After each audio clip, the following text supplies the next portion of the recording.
안녕하세요. 한타입니다. 탄산을 맡고 있는 주영. 칼로리를 맡고 있는 윤성. 안녕하십니까. 자, 오늘은 환단고기 속의 고구려에 대해서 알아보자. 같이 안 해? 알아보자. 자, 오늘은 고구려국 본기에 대해서 이야기를 해볼 건데요. 자, 모르셨죠? 한국, 배달, 조선만 있는 게 아닙니다. 고구려 국본기, 대진 국본기, 심지어 고려 국본기까지, 고려 고려까지 얘기까지 있습니다. 모르셨죠? 고구려에 대해서 말을 해볼 건데요. 자, 고구려 하면은 고주몽, 고주몽 하면 생각나는 것은? 동명왕. 제가 이거 중학교 때 시험 칠 때 맞췄어요. 이거를. 근데 고주몽은 동명왕. 아니라는 이거. 이제 왜? 공부를 해볼 건데요. 아, 또 고주몽 하면 생각나는 것은? 아래서 태어나셨죠? 근데 고주몽의 아빠는 누구죠? 해모수죠. 그럼 해모수는 새인가요? 우리는 새 민족인가? 우리는 고매 민족입니다. 그건 저는 우리 동물이야. 확실합니다. 저는 고매 민족. 포유류야, 조류야. 공부를 해야겠죠, 우리? 환단고기를 통해서 고구려 공부해 보도록 하겠습니다. 고구려, 고주몽, 그는 누구인가? 빠밤. 마밤. 자, 본격적으로 고구려, 고주몽에 대해서 알아볼 건데요. 근데 고주몽이 해모수가 아빠랬잖아요. 그럼 해모수부터 알아봐야 될 것 같아요. 해모수가 네. 아빠가 아니에요. 자, 네. 한번 환단고기를 펴봅시다. 어디 해볼 거예요? 251쪽이 아니고 247쪽. 217쪽. 네. 자, 환단고기를 보실 때 주의해야 될 점은 뭐냐면 이 책은 어마어마한 책입니다. 일단 페이지를 얘기할 때 주의해야 되는 게 있습니다. 이 빨간 선을 기준으로 이 앞에가 해제, 그리고 이 뒤에가 본문입니다. 이게 합쳐지면 이렇게 되거든요. 환단고기의 강력함을 두께로 증명했습니다. 자, 이렇게 페이지 수가 나눠 있는 거 처음 봤습니다. 항상 같이 공부할 때마다 360페이지 하면 다 다른 데를 보고 있어서 우리가 봐야 되는 건 원문 247페이지입니다. 북부여기상 시조, 단군, 해모수, 제위 45년. 5년. 해모수 이름이 나왔어요. 근데 네. 시조야. 어디의 시조냐면 북부여의 시조입니다. 놀랍죠? 45년간 제위했다는 게 너무 재밌네요. 근데 해모수가 북부여를 건국을 했잖아요. 네. 그럼 북부여는 어떤 나라인가요? 북부여를 짚으려면 단군 조선까지 얘기를 해야 됩니다. 고조선이라 알고 있죠? 1대부터 47대까지 총 47분의 단군께서 다스리셨던 나라인데요. 44대 구물 단군께서 나라 이름을 조선에서 대부여로 바꾸십니다. 그 위에 건국한 부여가 그래서 그렇죠. 북부여구나. 그렇죠. 47대 고열과 단군 시절에 건국이 된 거죠. 그럼 부여라는 이름은 어디서 온 거죠? 부여는 제가 공부를 해보니까 초대 단군 왕검의 넷째 아들 이름이에요. 그런데 부여의 정확한 뜻은 아침에 어둠이 걷히면서 먼덩이 뿌옇게 밝아오는 뜻. 광명을 뜻하는 거죠. 그렇죠. 난 주영이가 이렇게 바로 알아들어서 너무 좋아. 알아들어야지. 네. 공부했는데. 부여라는 이름을 왜 썼을까요? 저도 궁금했어요. 북부여가 별 의미가 없을 수 있잖아요. 그냥 북쪽에 있는 부여. 제가 찾아보니까 해제 360페이지에 그런 내용이 있더라고요. 360페이지. 네. 망해가던 대부여의 정통을 계승하여 한민족의 새 시대를 열겠다는 해모수 단군의 의지의 표명이다. 이 다시 내가 중흥하겠다. 역사의 의지를 표명해 보겠다. 조선과 대부여의 그렇죠. 정통을 계승하겠다. 그렇지. 정통 계승이 중요한 것 같아요. 그런 정신에서 지어진 이름이다. 이렇게 정리를 할 수가 있겠고요. 듣다 보니까 부여가 2개나 있었네요. 대부여. 부여는 해제 371페이지를 봐야 됩니다. 여기를 참고하시기 바랍니다. 네. 궁금하시죠? 한번 찾아보세요. 보면 아니야, 보여주지 마. 궁금하게 해야지. 힌트를 주자면 부여는 8개나 있어요. 이게 잘 안 펴지는데? 아니 근데 정확하긴 7개인데 여기 나와 있는 부여는 12개. 완전 궁금할 거야. 좀 그거 아닌 것 같아요. 제 표정 봤어요? 12개, 진짜 12개. 아니야. 하나, 둘, 셋, 넷, 이분이 다, 말씀하신 일곱, 거는 여덟, 아홉, 같은 열, 이름. 열하나, 12개. 자, 8개. 야. 이 정도로 넘어가겠습니다. 네. 찾아보세요. 단군조선과 북부여는 어떻게 연결이 되는지 한번 알아보겠습니다.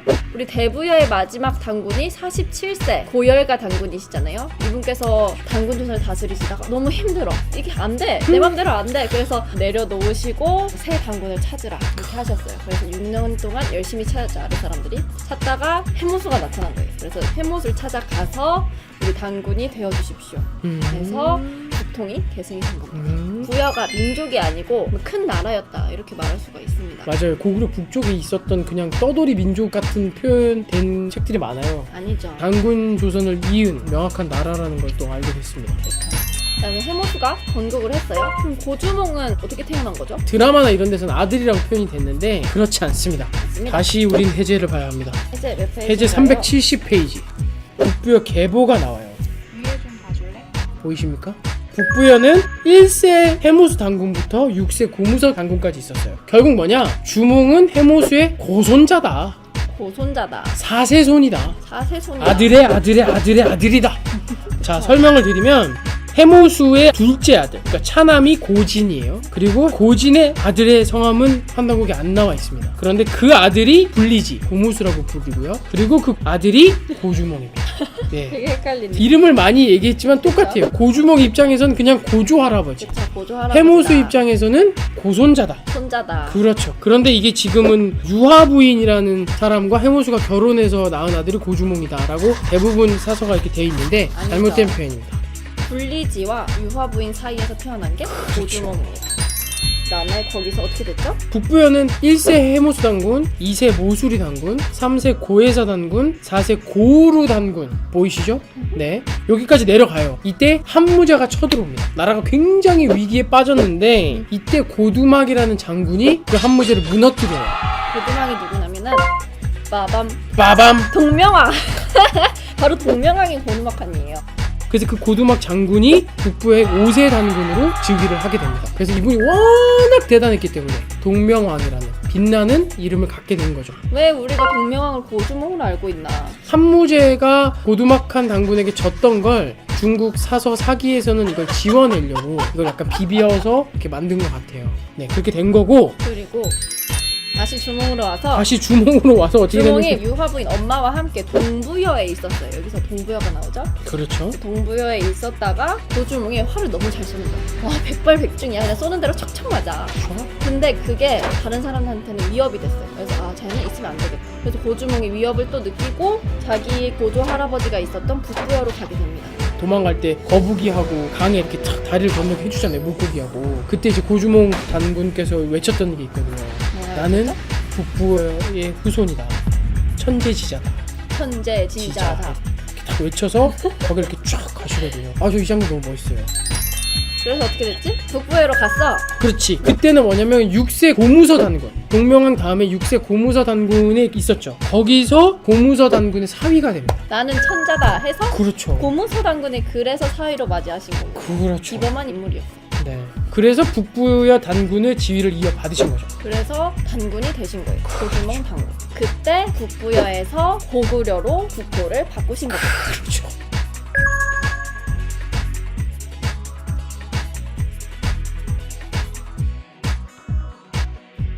그런데 또 여기서 재밌는 게 뭐냐, 이 환단고기를 꼭 봐야지만 하는 게 있어요. 광개토태양 정도입니다.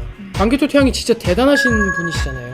그래서 아들 장수왕이 우리 아버지의 업적을 기록을 한 거예요. 우리 아버지가 이렇게 대단하시고 어디서 태어나시고 이런 업적을 하셨다는 걸 기록한 비석이에요. 거기 어떻게 나오냐, 우리 아버지인 광개토태양은 시조로부터 17세 손이다, 그런 표현이 딱 나오는데, 우리가 배운 바로는 고주몽으로부터는 13세 손이에요. 맞아요. 4세 손이 차이가 나거든요. 4세 손. 왜 장수왕은 17세 손이라고 하셨을까?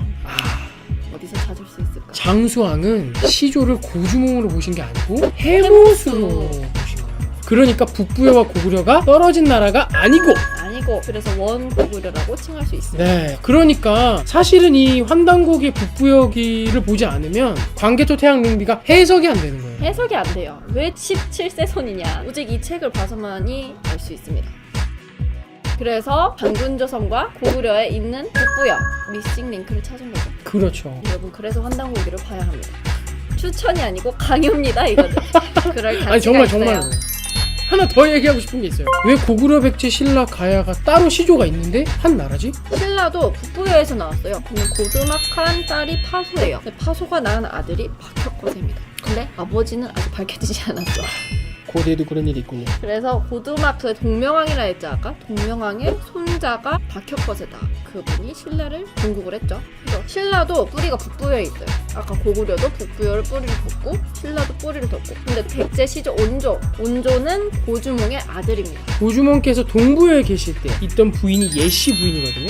고주몽 장군께서 동부여로 도망갈 때 아들에게 증표 같은 걸 줬다 그래요. 그 그래서 증표를 가지고 나타났어요. 나중에 고주몽께서 고구려를 건국했을 때. 그래서 그 유리왕이 고구려의 2대 왕이 됩니다. 2대 왕이 되는 거고, 소선호와 비류 온조는 한반도로 남하를 하게 됩니다.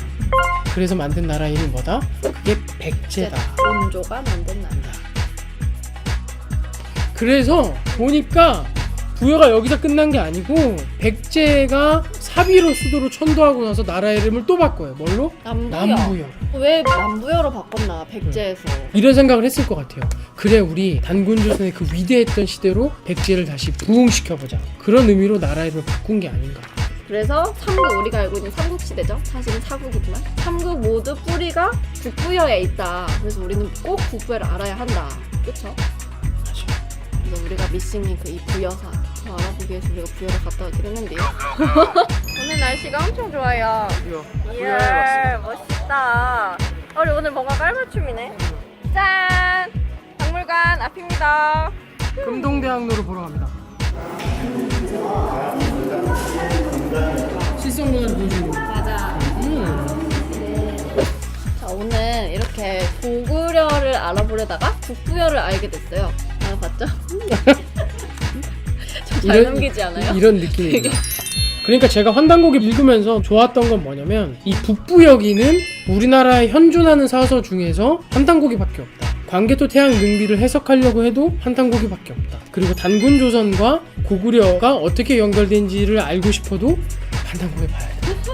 그래서 아까 부여가 엄청 많다 했잖아요. 8가지. 네. 이거에 대해서 자세히 알아보는 시간을 다음에 가지면 어떨까? 좋아요. 부여를 꼭 알아야 대한민국을 아는 거고 부여를 알아야 역사 강복이 시작되는 겁니다. 역사 광복을 하는 그날까지 환타는 계속됩니다. 바이. 우리 민족과 알이 어떤 연관이 있지? 근데요. 컨디션이 약간 안 좋은 것 같아. 연결이 꼭 돼야 되는 고리인 것 같아요. 너와 나의 연결 고리. 그거 바로 우리 사이. 네. 고구려 백제 신라가 다 북부에 있었구나. 북부에 꼭 알아야 되는 거야. 미싱링크구나. 마무리. 어때요? 알았어.